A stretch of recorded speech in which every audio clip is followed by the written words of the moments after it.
तो अपने कोलाइडी तंत्र की बात कर रहे थे। कोलाइडी विलयन के अंदर अपने कोलाइड में कुछ एक शब्दों को देखा था जो हमारे पास शब्द थे प्रक्षिप्त प्रवस्था और प्रक्षेपण माध्यम। प्रक्षिप्त प्रवस्था आपने किसे बोला था कि जिसकी मात्रा कम होती है उसे क्या कहा था, प्रक्षिप्त प्रवस्था, और जिसकी मात्रा ज्यादा होती है उसे क्या कहा था, प्रक्षेपण माध्यम। विभिन्न प्रक्षेपण माध्यमों के आधार पर अपने जो कोलाइडों को अलग अलग नाम दिया था। जैसे माध्यम अगर जल था तो अपने इसको हाइड्रोसोल नाम दिया था, अल्कोहल था तो उसको अपने एल्कोसोल नाम दिया था, ठीक है, बेंजीन था तो बेंजोसोल नाम दे दिया था। तो ये अलग अलग प्रकार के जो हमारे पास नाम बने थे। फिर हमारे पास यहाँ पर जो नेक्स्ट टॉपिक बन रहा है वह प्रेक्षित प्रवस्था व प्रक्षेपण माध्यम की प्रकृति के आधार पर कोलाइडी तंत्र को बांटा गया है। जैसे हमने जो विलयन चैप्टर किया था उस विलयन में हमने कहा था कि जो विलयन जो बनता है तो समांगी मिश्रण कितने प्रकार का होता है, 9 प्रकार का होता है, जिसमें विलय और विलाय की भौतिक अवस्थाओं के आधार पर अपने विलयन को 9 भागों में बांटा गया था। यहाँ पर प्रेक्षित प्रवस्था व प्रक्षेपण माध्यम की प्रकृति के आधार पर कोलाइड को 8 भागों में बांटा गया है। क्योंकि यहाँ पर एक ध्यान देने वाली बात है जो अपने विलयन चैप्टर के अंदर भी अपने कही थी कि जो गैस में जो मिश्रण बनता है वो हमेशा कैसा होता है, समांगी प्रकृति का होता है, और कोलाइड हमेशा कैसा होता है, विषमांगी प्रकृति का होता है। तो इसका मतलब जो गैस में जो मिश्रण बनेगा वो कभी भी कोलाइड का निर्माण नहीं करेगा, ठीक है। तो ये चीज आपको ध्यान में रखने वाली बात है। तो यहाँ पर अपने लेते हैं जो पहला उदाहरण लेते हैं जिसमें अपने पास क्या है कि जो प्रक्षिप्त प्रवस्था है वो कौन सी है, गैस, अर्थात जिसकी मात्रा क्या है, कम है, वो क्या है, गैस, और माध्यम कौन सा है, द्रव, जिसकी मात्रा ज्यादा है वो कौन है, द्रव। इस तरह से जो तंत्र बनेगा उसको क्या नाम दिया जाएगा, झाग नाम दिया जाएगा। जब भी किसी द्रव के अंदर अपने गैस प्रोवाइड करते हैं तो क्या उत्पन्न होते हैं, झाग उत्पन्न होते हैं, जिसे क्या नाम दे दिया जाएगा, झाग। इस कोलाइडी तंत्र का नाम क्या है, झाग। इसके उदाहरण क्या जाता है, साबुन का विलयन, फैटी हुई क्रीम, सोडा वाटर के झाग, इसके उदाहरण आ जाते हैं हमारे पास। दूसरा हमारे पास आ जाता है प्रक्षिप्त प्रवस्था कौन सी हो, गैस, और माध्यम कौन सा हो, ठोस। तो उस तंत्र का नाम क्या दे दिया जाएगा, ठोस झाग या ठोस फोम नाम दे दिया जाएगा। इसका उदाहरण आ जाता है हमारे पास केक, रबर, फोम, सूखे हुए समुद्री झाग, इसके उदाहरण में आ जाते हैं। फिर हमारे पास तीसरा जो तंत्र आता है वो है जो प्रवस्था होगी वो कौन सी हो जाएगी, द्रव, और माध्यम कौन सा हो जाएगा, गैस। अब क्या करेंगे, मात्रा किसकी ज्यादा है, गैस की, इस गैस में क्या डालेंगे, अपने द्रव को डालेंगे। तो इसको नाम क्या दिया जाएगा, एरोसोल, एयर प्लस सोल, ठीक है। अब यहाँ पर इसको उदाहरण आएंगे वो क्या आएंगे, कोहरा, बादल, कीटनाशक, स्प्रे, जो दवाइयां हैं वो सारे इसके उदाहरण में आते हैं, किसके, एरोसोल के उदाहरण में आते हैं। अर्थात वायु के अंदर द्रव के छोटे कण होते हैं तो उसको अपने क्या बोला जाता है, एरोसोल बोला जाता है। तो कोहरे के अंदर अपने ये देखते हैं कि वायु के अंदर क्या हो जाते हैं, द्रव के छोटे कण आ जाते हैं, ठीक है। कीटनाशक स्प्रे जो अपने खेतों में छिड़काव करते हैं तो आपने देखा होगा कि वो कीटनाशक स्प्रे किस रूप में, कि जो जल के अंदर जो वायु है, वायु के अंदर जल की क्या होती है, छोटी छोटी बूंदें होती है हमारे पास। नेक्स्ट हमारे पास जो तंत्र है वो कौन सा है कि जो प्रवस्था है वो भी द्रव और माध्यम है वो भी कौन सा है, द्रव। यहाँ पर ये दोनों किस प्रवृत्ति के, विषमांगी प्रवृत्ति के द्रव हैं, ये ध्यान देने वाली बात है। तो इसको नाम क्या दिया जाएगा, इमल्शन, या इसको नाम दिया जाता है पायस, ठीक है। तो इमल्शन कह दिया जाएगा या क्या कह दिया जाएगा इसको, पायस। इसका उदाहरण क्या जाता है, दूध, इसका उदाहरण आ जाता है, ठीक है। तेल, जल का जो मिश्रण है वो भी इसी का उदाहरण आता है हमारे पास। नेक्स्ट जो हमारे पास इसकी कैटेगरी में अपने लेते हैं वो हमारे पास आ जाता है कि जैसे हमारे पास पांचवा है कि जो माध्यम है प्रवस्था कौन सी है, द्रव, और माध्यम कौन सा आ जाता है, ठोस, ठीक है। अब ठोस के अंदर किसको प्रोवाइड करेंगे, अपने द्रव को प्रोवाइड करेंगे। जब भी किसी ठोस के अंदर अपने द्रव डालते हैं तो वो किसका निर्माण कर देता है, जल का निर्माण कर देता है। जैसे आपने देखा होगा कि जब आटा गूंथते हैं तो आटा क्या होता है, सॉलिड स्टेट में, और उसके अंदर जब पानी डालते हैं तो पानी डालने पर जो आटा है किस रूप में आ जाता है, एक जल की जैसी सदृश संरचना बन जाती है। तो इसके उदाहरण क्या आ जाते हैं, boot polish, jam, jelly, paneer, दही, ये सारे किसके उदाहरण है हमारे पास, जल के उदाहरण है। एग्जाम में क्वेश्चन क्या आते हैं कई बार कि हमारे पास जैसे पूछ लेते हैं कि पायस क्या है, तो पायस क्या होगा, तो आपको बताना पड़ेगा कि पायस के अंदर या पायस या इमल्शन क्या है, जिसमें प्रेक्षित प्रवस्था द्रव व प्रक्षेपण माध्यम क्या हो, द्रव, इसे क्या कहा जाता है, पायस कहा जाता है। जैसे पूछा जा सकता है एरोसोल क्या है, झाग क्या है, जेल क्या है, ठीक है। ये एक तरह से अपने पास तंत्र के नाम के आधार पर अपने माध्यम व प्रवस्था पूछी जा सकती है, या अपने को कोई उदाहरण दे दिया जाए, जैसे पूछ ले कोहरा क्या है, ठीक है, आंधी क्या है, कीटनाशक स्प्रे क्या है, केक क्या है, ठीक है। दूध में प्रवस्था व माध्यम बताएं, या दूध किस तरह के कोलाइडी तंत्र में आता है। तो दूध किस तरह के कोलाइडी तंत्र में आएगा, इमल्शन में आएगा। हमने से पूछा जा सकता है कि पनीर किस तरह के कोलाइडी तंत्र में आता है, तो पनीर किस तंत्र में आता है, जल तंत्र के अंदर आता है। तो इस तरह से इस टेबल के अंदर हमारे से क्वेश्चन जो है वो पूछे जा सकते हैं। तो ये हमारे पास इस टेबल के जो हमारे पास विभिन्न प्रकार के जो क्वेश्चन बन रहे हैं, ठीक है।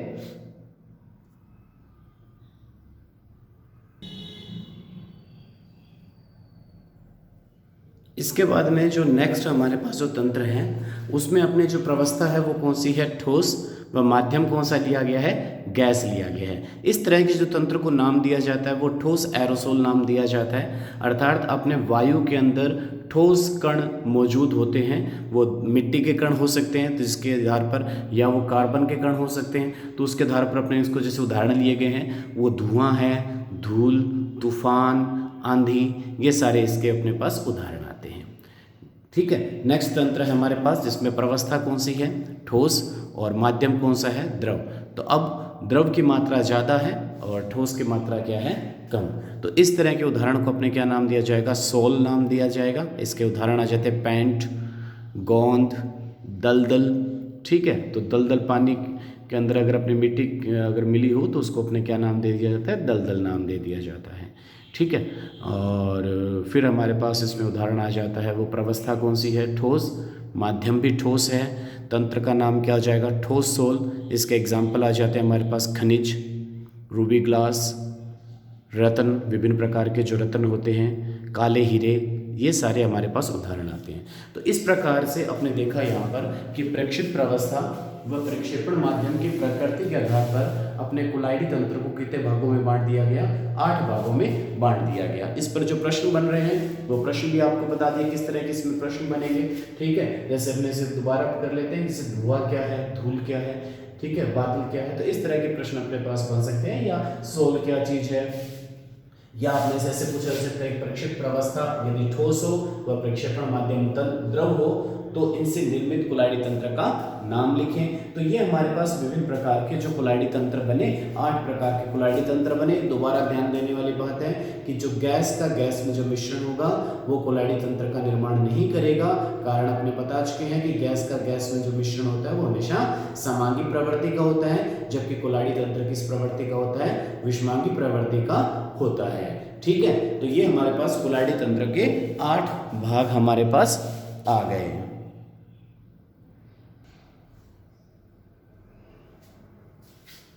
नेक्स्ट हमारे पास जो टॉपिक आ रहा है वो है कोलाइड का वर्गीकरण, कि कोलाइड को किस तरह से अपने बांटा जा सकता है। तो बांटने का कोई ना कोई आधार देना जरूरी है। तो यहाँ पर जो कोलाइड को जो बांटने का जो पहला आधार अपने लेकर चल रहे हैं वो आधार आ रहा है हमारे पास कि जो विभिन्न जो प्रवस्थाएं हैं उन प्रवस्थाओं के मध्य का आकर्षण, ठीक है। तो उस आकर्षण के आधार पर कोलाइडी तंत्र को अपने बांटा जाएगा, उनमें बंधुता के आधार पर कोलाइडी तंत्र को बांटा जाएगा कि उनके मध्य आकर्षण प्रबल है या आकर्षण दुर्बल है, ठीक है। तो इस आधार पर अपने कोलाइडी तंत्र को बांटने का प्रयास करेंगे। तो यहाँ पर जो अगर आकर्षण बल के आधार पर अगर बांटा जाए तो कोलाइडी तंत्र को 2 भागों में बांटा जा सकता है। जो हमारे पास कौन सा हो सकता है, द्रव स्नेही कोलाइड आ सकता है, और दूसरा जो हमारे पास कोलाइड आ सकता है वो कौन सा है, द्रव विरोधी कोलाइड आ सकता है। तो आकर्षण बल के आधार पर अपने यहाँ पर कोलाइड को 2 भागों में बांट दिया गया, द्रव स्नेही कोलाइड या द्रव विरोधी कोलाइड, ठीक है। द्रव स्नेही को अपने द्रव रागी, ठीक है, जो द्रव से क्या करता है, स्नेह प्रदर्शित करता है, दूसरे अपने द्रव रागी कोलाइड्स भी कह सकते हैं। और ये क्या करता है, द्रव से विरोध कर रहा है, इसलिए इसको क्या नाम दिया जा सकता है, विरागी कोलाइड्स भी नाम दिया जा सकता है, ठीक है। अगर इंग्लिश में देखें तो इसको बोल दिया जाएगा लायोफिलिक और इसको बोल दिया जाएगा लायोफोबिक। फोबिक मतलब फोबिया, फोबिया उससे डर, किससे डर, कि जो माध्यम है उस माध्यम से जो प्रवस्था है वो डरकर दूर भागना चाहती है। दूर भागने मतलब क्या होगा, उसमें जो आकर्षण होगा वो क्या होगा, कम होगा। यहाँ पर आकर्षण लायोफिलिक, फिलिक मींस अट्रैक्शन, कि यहाँ पर माध्यम का प्रवस्था कणों से अट्रैक्शन ज्यादा होगा, स्नेह ज्यादा होगा, तो वो उसके नजदीक लेकर आएगा, ठीक है। तो ये इनके नामों के क्या हो गए, अर्थ हो गए, ठीक है। अगर वो हमारे पास माध्यम अगर जल है तो इसको क्या बोल दिया जाएगा, हाइड्रोफोबिक बोल दिया जाएगा, मतलब जल विरोधी बोल दिया जाएगा। और यहां पर भी अगर माध्यम जल है, इसको क्या बोल दिया जाएगा, जल स्नेही। ठीक है, हाइड्रोफिलिक मतलब जो जल से क्या प्रदर्शित कर रहा है, स्नेह प्रदर्शित कर रहा है। कौन, प्रवस्था के कण। ठीक है, अगर प्रवस्था कण स्नेह प्रदर्शित करते हैं तो इसको द्रव स्नेही बोल दिया जाएगा।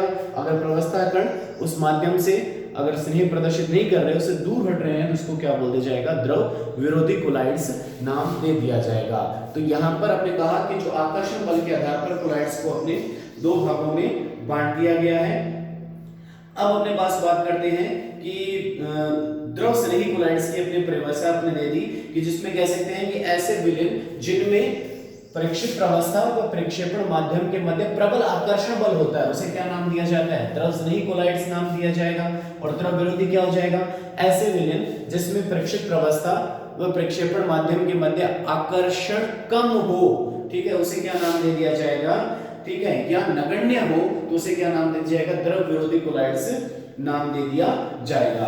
तो यहां पर अपने कह सकते हैं कि इनमें जो आकर्षण होगा वो आकर्षण क्या होगा, अधिक होगा। किसके अंदर, अपने कह सकते हैं परीक्षित प्रवस्था और प्रक्षेपण माध्यम के मध्य। और यहां पर कहते हैं कि जो आकर्षण है वो आकर्षण क्या होता है, नगण्य होता है। किसके बीच में, परीक्षित प्रवस्था व प्रक्षेपण माध्यम के मध्य। तो इसके आधार पर अपने से पूछा जा सकता है कि द्रव स्नेही कोलाइड्स किसे कहते हैं, तो अपने कह देंगे ऐसे विलयन जिसमें प्रक्षेपण प्रवस्था व प्रक्षेपण माध्यम के मध्य आकर्षण अधिक लगता है, उसे क्या कहा जाता है, द्रव स्नेही कोलाइड विलयन कहा जाता है।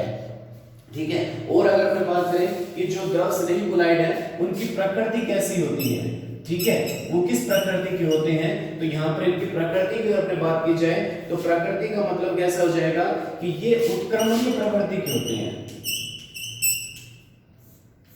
जबकि ये कैसे होते हैं, अनुत्क्रमणीय प्रवृत्ति के होते हैं। अब इसकी प्रवृत्ति से क्या अर्थ है, अगर अपनी प्रकृति से अर्थ लगाया जाए, उत्क्रमणीय का मतलब क्या हो गया कि यदि प्रवस्था व माध्यम के कणों को किसी भी विधि के द्वारा पृथक कर दिया जाए, ठीक है, और वापस इनको मिलाया जाए तो वापस उसमें क्या हो जाते हैं, वो मिश्रित हो जाते हैं। लेकिन जो अनुत्क्रमणीय प्रवृत्ति का मतलब क्या हो गया कि एक बार यदि इनको पृथक कर दिया जाए तो दोबारा सामान्यतः रूप में इनको आपस में मिश्रित नहीं किया जा सकता। मतलब एक बार बना लिया जाए, बनाने के बाद में इनको पृथक अगर करें तो पृथक करने के बाद दोबारा वो मिश्रित नहीं हो सकते।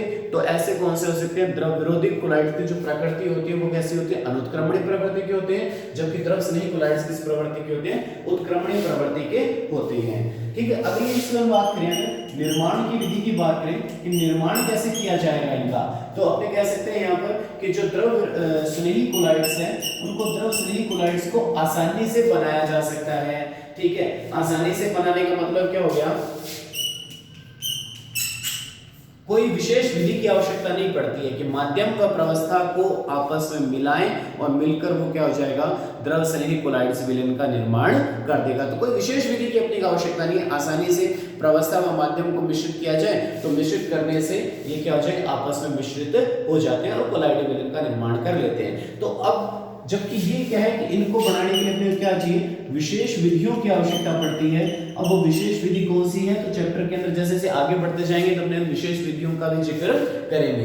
तो हम कह सकते हैं कि द्रव विरोधी कोलाइड्स को आसानी से निर्मित नहीं किया जा सकता, इनके निर्माण के लिए अपने को विशेष विधियों की आवश्यकता पड़ती है। ठीक है, समझ में आ गया। तो यहाँ पर दिमाग में रखना कि अपने जो विलयन और कोलाइड में अंतर क्या है, तो हमने कहा था कि कोलाइड क्या है, कोई अपने पास कोई पदार्थ नहीं है, पदार्थ की क्या है, एक प्रवस्था है, अर्थात कणों के आकार कैसा है। वास्तविक विलयन और कोलाइड में अंतर क्या है, कणों का आकार। अपने कहते हैं कि जो वास्तविक विलयन होते हैं उनमें कणों का आकार 1 nm से क्या होता है, छोटा होता है, जबकि कोलाइड्स में जो कणों का आकार 1 nm से क्या होता है, बड़ा हो जाता है, तब वो किसका निर्माण कर देते हैं, कोलाइड्स का निर्माण कर देते हैं।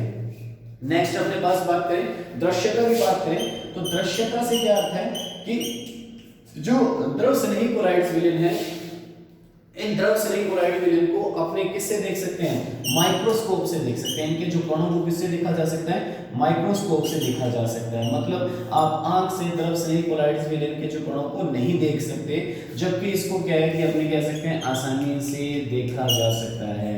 तो ये माइक्रोस्कोपिक कण है, जबकि ये माइक्रोस्कोपिक कण नहीं है। इसको समझ सकते हैं, द्रव स्नेही और द्रव विरोधी को अपने समझे तो अपने कहा था कि जो मिश्रण को 3 भागों में बांटा था, वास्तविक विलयन, कोलाइड और निलंबन। तो द्रव स्नेही किसके नजदीक है? वास्तविक विलयन के नजदीक है, जबकि ये किसके नजदीक है? निलंबन कणों के नजदीक है, क्योंकि हमने कहा कि इनके जो रेंज रहती है वो क्या रहती है? 1 mm से 1000 mm के बीच में रहती है। तो ये इस तरफ आ रहे हैं, अगर कण इस तरफ जाएंगे तो किसके नजदीक आ जाएगा? वास्तविक विलयन के। और कणों का आकार बड़ा होता जा रहा है, इसका मतलब वो किसके नजदीक जाते जा रहे हैं? निलंबन के नजदीक जा रहे हैं। तो द्रव स्नेही और द्रव विरोधी, द्रव स्नेही कोलाइड बीच की प्रवस्था है किसके? वास्तविक विलयन और निलंबन के। तो बीच की प्रवस्था इसका मतलब ये इसके कुछ गण वास्तविक विलयन से भी मिलेंगे और कुछ गुण किससे मिलेंगे? निलंबन से। तो यहाँ पर जो बांटा द्रव स्नेही अर्थात इनके ज्यादातर गुण किससे मिल रहे हैं? अपने पास वास्तविक विलयन से मिल रहे हैं, और इनके ज्यादातर गुण किससे मिल रहे हैं? अपने पास निलंबन से मिल रहे हैं। तो इसीलिए हमने कहा कि ये जो कण है वो कैसे होते हैं? माइक्रोस्कोपिक कण है, जिनको माइक्रोस्कोप से अपने देखा जा सकता है, जबकि माइक्रोस्कोप से इनको आसानी से अपने नहीं देख सकते, क्योंकि इनके जो गुण है वो किससे मिल रहे हैं? वास्तविक विलयन से मिल रहे हैं। जबकि यहाँ पर इनको माइक्रोस्कोप से अपने कैसे देखा जा सकता है? आसानी से देखा जा सकता है, ठीक है, क्योंकि ये वास्तविक से मिल रहे हैं, इसलिए हम कह सकते हैं कि वास्तविक विलयन को माइक्रोस्कोप से भी नहीं देखा जा सकता था। तो ये जो कण है वो माइक्रोस्कोपिक कण नहीं होते, इनको माइक्रोस्कोप से भी देखना संभव नहीं हो पाता, जबकि इनको आसानी से माइक्रोस्कोप से अपने देख सकते हैं, ठीक है। तो ये हमारे पास इनमें जो अंतर लेकर चल रहे थे अपने। अगली बात करें इसमें कि द्रव स्नेही जो वास्तविक विलयन के नजदीक है, तो अपने अगर इनके स्थायित्व को देखा जाए तो अपने कह सकते हैं कि द्रव स्नेही विलयन क्या होते हैं? ज्यादा स्थायी होते हैं, किसकी तुलना में? द्रव विरोधी कोलाइड्स की तुलना में। तो द्रव विरोधी कोलाइड्स कम स्थायी होते हैं, जबकि द्रव स्नेही कोलाइड्स ज्यादा स्थायी प्रवृत्ति के होते हैं, ठीक है। नेक्स्ट अपने पास है अगर वैद्युत अपघटन की प्रक्रिया करवाई जाए,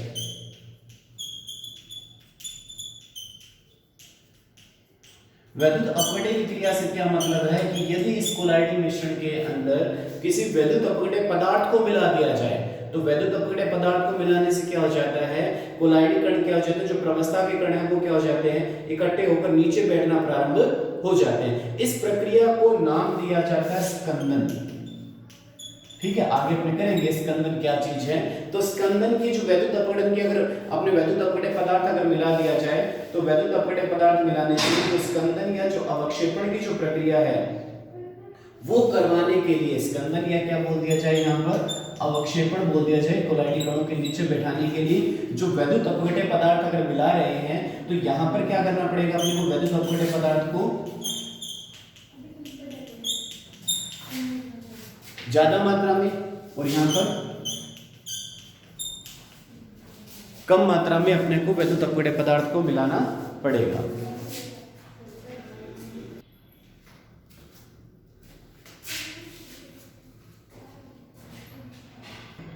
तो हमने कहा कि जो द्रव स्नेही कोलाइडी विलयन है, उन द्रव स्नेही कोलाइडी विलयन को स्कंदित करने के लिए या अवक्षेपित करने के लिए अपने को वैद्युत अपघटन की मात्रा अधिक मात्रा में आवश्यक पड़ेगी। अधिक मात्रा से वो क्या होंगे? स्कंदित या अवक्षेपित होंगे, जबकि द्रव विरोधी कोलाइड्स क्या होते हैं? कम मात्रा से क्या हो जाते हैं? अवक्षेपित हो जाते हैं, ठीक है। इसके बाद में जो नेक्स्ट अगर इसमें देखा जाए तो वो हमारे पास अगर टिंडल प्रभाव अगर देखा जाए, तो अपने बात करते हैं कि जो मुख्य गुण है कोलाइडी विलयन का, तो जो द्रव स्नेही कोलाइडी विलयन है वो टिंडल प्रभाव प्रदर्शित नहीं करते हैं, जबकि द्रव विरोधी कोलाइड्स क्या होते हैं? टिंडल प्रभाव प्रदर्शित करते हैं, ठीक है।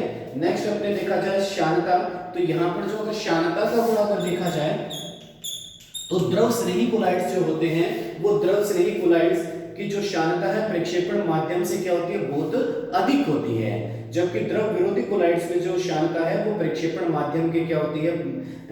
बराबर ही होती है। तो अपने कह सकते हैं कि यहाँ पर जो श्यानता है वो श्यानता क्या होगी? माध्यम के क्या होगी? बराबर होगी, जबकि यहाँ पर श्यानता माध्यम से क्या होती है? अधिक होती है, ठीक है। तो ये जो श्यानता के आधार पर अपने देखा गया, ठीक है। नेक्स्ट अपने इसमें देख सकते हैं पृष्ठ तनाव की बात करें, तो पृष्ठ तनाव यहाँ पर माध्यम से क्या होता है? माध्यम से क्या होगा? कम होगा, जबकि यहाँ पर पृष्ठ तनाव माध्यम के क्या हो जाएगा? बराबर हो जाएगा। ठीक है, तो ये अपने कुछ गुणों के आधार पर द्रव स्नेही और द्रव विरोधी कोलॉइड्स को अपने क्या किया गया, वर्गीकृत किया गया कि कौन से विलयन द्रव स्नेही होते हैं और कौन से द्रव विरोधी कोलॉइड्स की कैटेगरी में आते हैं। जैसे अपने उदाहरण अगर देखा जाए, स्टार्च, जिलेटिन, प्रोटीन, ये सारे किसके उदाहरण आते हैं हमारे पास, द्रव स्नेही कोलॉइड्स के उदाहरण आ जाते हैं।